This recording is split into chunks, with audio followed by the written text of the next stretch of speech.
Hello दोस्तों, तो कैसे हो आप सब। मैं आशा करती हूँ आप लोग अच्छे होंगे।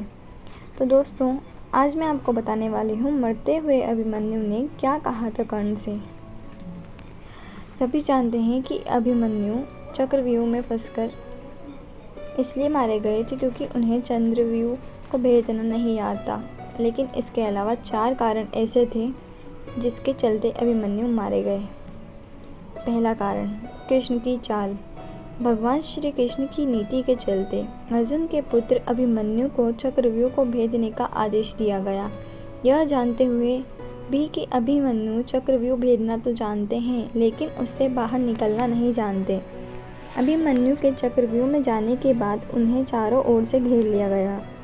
घेर कर उनकी जयद्रथ सहित 7 योद्धाओं द्वारा निर्मम तरीके से हत्या कर दी गई, जो कि युद्ध के नियमों के विरुद्ध था। कहते हैं कि श्री कृष्ण यही चाहते थे, जब नियम एक बार एक पक्ष तोड़ देता है तो दूसरे पक्ष को भी इसे तोड़ने का मौका मिलता है। दूसरा कारण, अन्य योद्धा अभिमन्यु के साथ नहीं जा पाए। प्रारंभ में यही सोचा गया था कि अभिमन्यु चक्रव्यूह को तोड़ेगा और उसके साथ अन्य योद्धा भी उसके पीछे से चक्रव्यूह के अंदर घुस जाएंगे। लेकिन जैसे ही अभिमन्यु घुसा, चक्रव्यूह फिर से बदला और पहली कतार पहले से ज़्यादा मजबूत हो गई। तो पीछे के योद्धा भीम, सात्यकी, नकुल, सहदेव कोई भी अंदर नहीं घुस पाए। युद्ध में शामिल योद्धाओं में अभिमन्यु के स्तर के धनुर्धर 2-4 ही थे। यानी थोड़े ही समय में अभिमन्यु चक्रव्यूह के और अंदर घुसता तो चला गया, लेकिन अकेला, नितांत अकेला, उसके पीछे कोई नहीं आया। तीसरा कारण, लड़ते लड़ते थक जाना।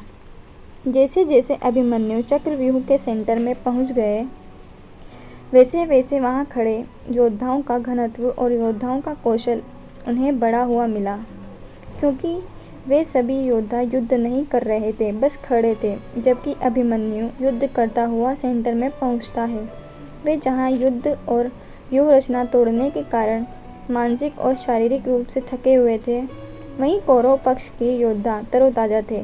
ऐसे में अभिमन्यु के पास चक्रव्यूह से निकलने का ज्ञान होता तो वे बच जाते, या उनके पीछे अन्य योद्धा भी उनका साथ देने के लिए आगे आते तो वे बच जाते। लेकिन थकान के कारण वे अधिक जोश और होश से लड़ नहीं पाए। चौथा कारण, युद्ध नियम के विरुद्ध हत्या। अर्जुन पुत्र अभिमन्यु चक्रव्यूह भेदने के लिए उसमें घुस गया। चक्रव्यूह में प्रवेश के बाद अभिमन्यु ने कुशलतापूर्वक चक्रव्यूह के 6 चरण भेद लिए।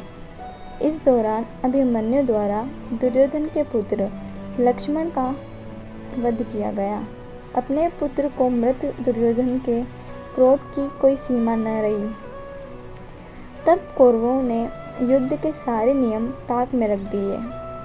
6 चरण पार करने के बाद अभिमन्यु जैसे ही 7वें और आखिरी चरण पर पहुँचे तो उसे दुर्योधन, जयद्रथ आदि 7 महारथियों ने घेर लिया।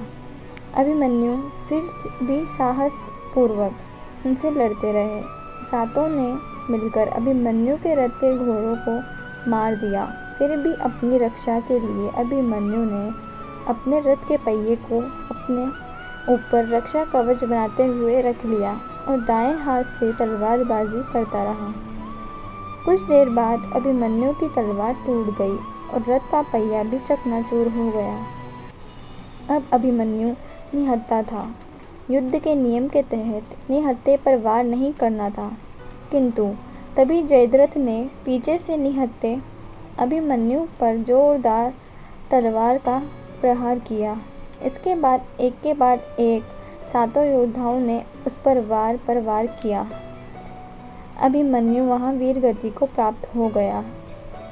अभिमन्यु की मृत्यु का समाचार जब अर्जुन को मिला तो वे बेहद क्रोधित हो उठे और अपने पुत्र की मृत्यु के लिए शत्रुओं का सर्वनाश करने का फैसला किया। सबसे पहले उन्होंने कल की संध्या का सूर्य ढलने के पूर्व जयद्रथ को मारने की शपथ ली। तो दोस्तों, कैसी लगी आपको ये वीडियो? अगर आपको यह वीडियो अच्छी लगी हो तो इसको लाइक ज़रूर करिएगा। अगर आप मेरे चैनल पर पहली बार आए हैं तो इसे सब्सक्राइब भी ज़रूर कर लीजिएगा। धन्यवाद।